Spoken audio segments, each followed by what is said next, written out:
Amen. Praise the Lord. At tayo po darako na po sa pinakamalagang bahagi ng ating banal na programa na kung saan ang pagkikinig, pag-aaral ng Word of God na dadalhin po sa atin ating beloved ordained preacher, beloved brother Boy Kaluyan. Amen. Purihin po ang ating pinakamamalang Panginoon. God bless you po sa ating beloved MC, beloved brother Paulo. At ang pinakamataas sa pagsamba, pinakamataas sa pagpupuri, pagluwalhati, karangalan ay para sa ating dakilang Diyos na ating pinaglilingkuran. At patuloy po nating inaalala mga di malilimutang aral ng ating beloved Pastor Evangelist Wildy Estrada Almeida at gayon din sa ating beloved Assistant Pastor Lina C. Almeida. Malugod po kami bumabati sa lahat po ng mga beloved children, the Almeida family, sa mga apo, mga manugang na ating beloved Pastor, sa lahat po ng mga minamahal natin mga kapatiran, Luzon, Visayas, Mindanao, mga manggagawa, sa lahat po ng mga kapatid natin sa ibayong dagat, sa lahat po ng mga masusugid po natin mga taga-subaybay, diyan po sa Canada, sa dako po ng Japan, mga kapatiran natin sa iba't ibang panig ng mundo, maligayang panonood at pakikinig po ng kanyang mga banal na salita. Iniling ko po, maminamahal, tayo po makiisa sa panalangin o paminsan pa maunawaan po natin ang mga banal na salita ng ating dakilang Diyos. Manalangin po tayo mga minamahal. Opo, dakilat papagpala po naming Ama Diyos na makapangyarihan sa lahat. Sa makapangyarihan pangalan ng aming pinakamamahal na Panginoon Jesus, minsan pa malapan humingi po kami ng kapatawaran sa aming mga pagkukulang, sa aming mga kamalian, patawarin mo po kami. Linisin mo po ang aming mga puso. Gawin mo kaming karapat dapat magdala ng banal at sagradong salita. Kayo po maglagay ng mga salita mo sa aming bibig. Panginoon, may pahayag po namin ng buong kapangyarihan at buong katotohanan. Buksan mo mga puso, mga pangunawa ng mga nanonood. Abutin mo po mga minamahal na mga kababayan. Maging nasa ibayong dagat, malapambok sa mga kalamapang unawa. Sumaamin po kayo dakilang Diyos at minsan pa aming sinasaway lahat ng gawa ng kalaban. Demons of unbelief and doubts, demons of hindrances. We bind the power of darkness in Jesus' name. Amen and amen. Purin po ang ating dakilang Diyos. Mga minamahal, kayo buksan po natin ang ating pambungad na talata dito sa 1 Pedro 2, talatang 9 at Isaiah 61, verse 6. Buksan po natin dalawang pambungad na talata. Dito po sa 1 Peter chapter 2, verse 9. Datapot kayo isang lahing hirang, isang makaharing pagkasaserdote, bansang banal, bayang pag-aaring sarili ng Diyos, upang nyo ipahayag ang makarangalang niya ang tumawag sa inyo mula sa kadiliman hanggang sa kanyang kagilagilalas na kaliwanagan. Amen. Dito sa Isaiah chapter 61, verse 6. Ngunit kayo'y tatawaging mga saserdote ng Panginoon. Tatawagin kayo ng mga tao na mga tagapangasiwa ng ating Diyos. Kayo'y magsikain ng kayamanan ng mga bansa at sa kanilang kalwalatian ay magmamapuri kayo. Amen. Amen. Maminamahal ang ating pong paksa ay pamamagatan po nating the priesthood of the believer. Ang pagiging saserdote ng mga mananampalataya. Alam niyo po ba, maminamahal, sa panahon po natin ngayon, ang mga bagong mga tinatawag na saserdote ay ang mga mananampalataya ng ating pinakamamahal na Panginoon. Kasi maminamahal mula po noon sa panahon, mga minamahal ng mga alagad, mga minamahal panahon po ng mga apostoles. Naging mananampalataya na po, mga minamahal, ang mga mananampalataya ay naging mga saserdote mula po, mga minamahal, ng panahon ni Isaias. Sinabi niya, mga minamahal, na nangako ang ating dakilang Diyos. Sabi, darating ang araw, lahat ng mga mananampalataya ay tatawaging mga saserdote ng Panginoon. Tatawagin kayo ng mga tao na tagapangasiwa tagapangasiwa ng Diyos. Yan po, maminamahal, ay sinabi ni Isaias. Ito po ay sa panahon po natin ngayon, ito ay umaabot na po ng 2,600 years ago. Pero nung kapanahonan po ni Isaias hanggang sa bagong tipan, maminamahal, ito po ay 600 years o 700 years ago. Pero dito po, maminamahal, dito po nagaganap na po sa panahon po natin na dapat malaman po natin ngayon na hindi na po mga pari ang mga lingkod ng Diyos. Ha? Meron po mga bagong saserdote ngayon. Ito po yung mga lingkod ng Diyos, yung mga taong nakaalam na salita ng Diyos, yung mga taong tinawag ng Diyos sa kadiliman, dinala sa kanyang kagilagilas na kaliwanagan, yung mga mananampalataya. Kasi sabi rito, dapat kayo isang lahing hirang, makaharing pagkasaserdote, bansang banal, bayang pag-aaring sarili ng Diyos, upang iyong ipahayag ang karangalan niyo ang tumawag sa inyo mula sa kadiliman hanggang sa kanyang kagilagilas na kaliwanagan. Ang tinutukoy po dito ay mga mananampalataya. Once na ikaw ay naging mananampalataya, tinawag ng Diyos mula sa kadiliman, dinala sa kanyang kagilagilas na kaliwanagan, tayo ngayon, maminamahal, ay mga lahing hirang. Tayo po, maminamahal, ay royal priesthood. Ang mga hari at mga saserdote. Sabi rito, bansang banal, bayang pag-aaring sarili ng Diyos. Ito po, mga minamahal, ang kalagayan ng mga mananampalataya ngayon. Kaso, sa panahon natin ngayon, sa ating lipunan, ay hindi sila gaanong naniniwala sa Biblia. Kaya nga, hanggang ngayon, kahit na yung mga pari ngayon, ay hindi na mga totoong lingkod ng Diyos, hanggang ngayon, sila pa rin ang pinaniniwalaan. Pero ang totoo, kung ang basihan natin ay ang salita ng Diyos, kung mga minamahal, ang basihan natin ay ang katotohanan, kung ang Diyos mismo magsasalita, mga minamahal, ang pinipili na ng Diyos ng mga saserdote ngayon ay ang mga taong naglingkod sa ating pinakamamahal na Panginoon, nanampalataya sa ating pinakamamahal na Panginoon. Sabi rito, mga minamahal, na tinawag niya mula sa kadiliman, dinala sa kanyang kagilagilas na kaliwanagan, naging mananampalataya ng ating mahal na Panginoong Jesucristo. Kaya nga, mga minamahal, anong pong dahilan? Bakit, mga minamahal, itinakwil ng Diyos ang mga saserdote? Sabi rito, why God reject priests? Una-una, sabi po rito, Oseas 4, talatang 6.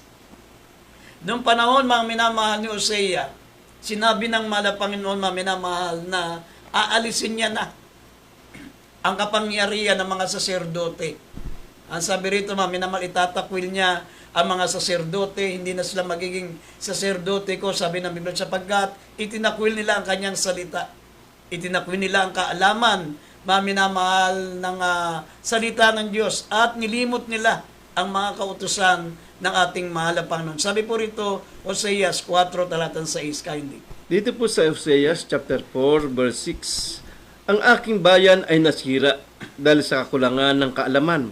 Sapagkat ikaw ay nagtakwil ng kaalaman, akin namang itatakwil ka, upang ikaw ay huwag maging saserdote ko.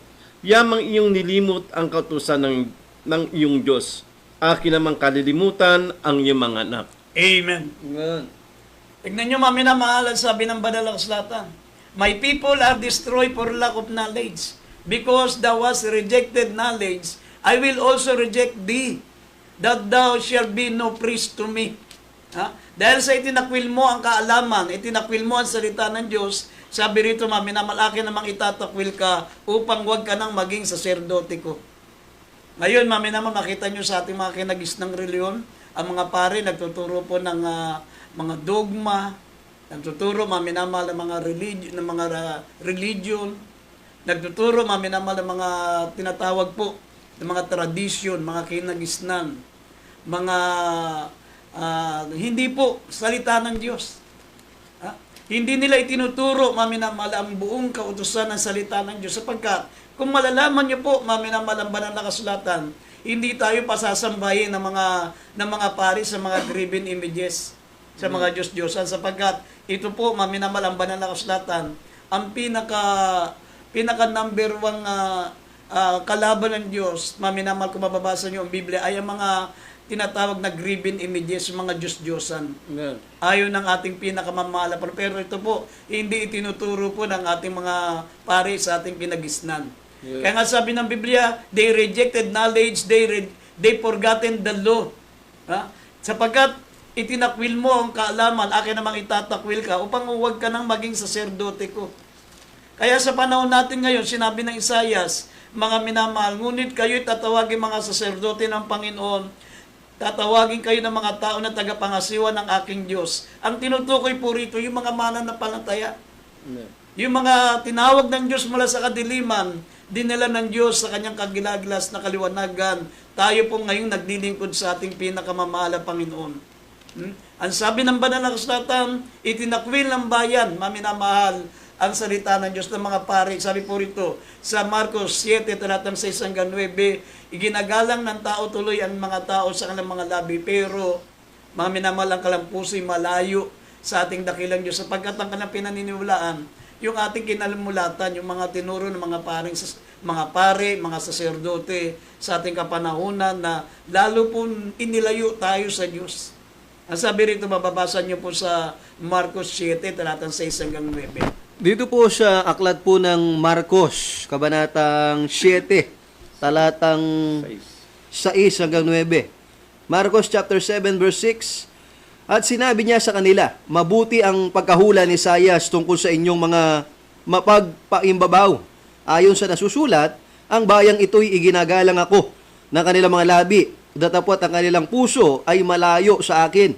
7. Datapwat walang kabuluhan ang pagsamba nila sa akin, na nagtuturo ng kanilang pinakaaral ng mga utos ng mga tao. 8. Nilisan ninyo ang utos ng Diyos at inyong pinanghahawakan ang salit-saling sabi ng mga tao. 9. At sinabi niya sa kanila, totoong itinatakwil ninyo ang utos ng Diyos upang magaganap ninyo ang inyong mga salit-saling sabi. Amen. Amen. Nakita niyo, mami na mahal, sabi po ni Isaias yan, Yes. na inulit po ni Marcos. Ang sabi niya, mami na mahal, mabuti ang pagkahula sa inyo ni Isaias tungkol sa inyong mapagpaimbabaw. Ayon sa nasusulat, ang bayang ito, iginagalang ako ng kanilang mga labi, datapwat ang kanilang mga puso ay malayo sa akin. Dadapat walang kabuluhan ang pagsamba nila sa akin. Nagtuturo na ang kanilang pinakaaral ay utos ng tao. Nilisan nyo ang utos ng Diyos at inyong pinangawakan ang mga salit-saling sabi ng mga tao. Sabi rito, totoong itinakwil nyo ang utos ng Diyos upang maganap nyo ang inyong mga salit-saling sabi. Kaya sa ating kinagisnang reliyon, mga minamahal, sa ating pong paniniwala sa ating kinagisnan, mga minamahal, nilisan po natin ang Diyos. Na tayo po'y napalayo sa ating pinakamamahal na Panginoon.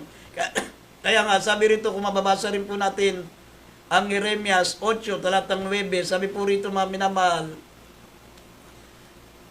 basahin po natin. Sabi, anong karunungan mayroon sila na itinakwil ang salita ng ating pinakamamahal na Panginoon?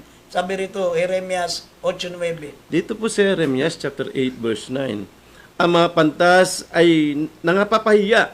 Sila'y nangalulupaypay at nangahuli.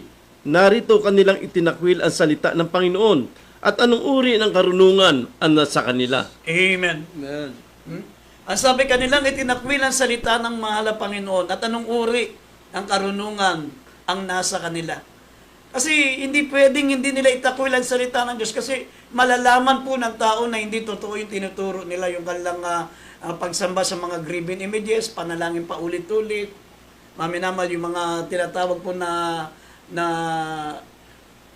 yung ating mga kinagisnan, minamahal mga pamahiin, lahat po ay kumukontra sa salita ng Diyos. Amen. Kaya hindi sila nagtuturo ng salita ng Diyos. Pero kung malalaman niyo po, minamahal ang mga banal na salita ng mahal na Panginoon, ang sabi rito, ang salita ng mahal na Panginoon ay sakdal. Ang sabi rito, the law of the Lord is perfect. Perfecto po ito, minamahal, converting the soul. Amen. Ang mga tao po'y mahihikayat sila, maminamal, kahit matatalino, kahit walang pinag-aralan, kahit sinong pinakamakapangyarihang tao, pag narinig ang banal na salita ng Diyos, sabi, converting the soul. The testimony of the Lord is sure, making wise the simple. Pag napakinggan mo ang salita ng Diyos, magkakaroon ka ng mabuting patutuo. Magkakaroon ka ng magandang bagay na gagawin ng Diyos sa buhay mo, at ito magiging patutuo mo, maminamahal. Sabi rito, basahin po natin Psalms 19 verse 7 hanggang 11, kaya hindi basahin po natin ang salita ng Diyos. Dito po sa aklat po ng mga awit, kabanata po'y 19, talatang 7 hanggang 11. Ang kautusan ng Panginoon ay sakdal na nagsasauli ng kaluluwa. Ang patutuo ng Panginoon ay tunay na nagpapapantas sa hangal. Ang mga tuntunin ng Panginoon ay matuwid na nagpapagalak sa puso. Ang utos ng Panginoon ay dalisay na nagpapaliwanag ng mga mata. 9. Ang takot sa Panginoon ay malinis na nananatili magpakailanman. Ang mga kahatulan ng Panginoon ay katotohanan at lubos na matuwid. 10. Mga pinipitang higit kaysa ginto. Oo, higit kaysa maraming dalisay na ginto. Lalong mainam kaysa pulot at sa pulot pukuyutan. 11, higit dito.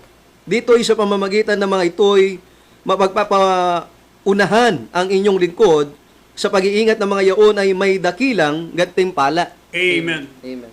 Mga minamahal, yan po ang mga pangako ng ating dakilang Diyos. Yes. Kaya kapag salita ng ating pinakamamahal na Panginoon, mga minamahal, ang babasahin po natin, pakikinggan po natin. Sabi po rito, mga minamahal, ang kautusan ng malapon ay sakdal. Sabi, nagsasauli, converting the soul.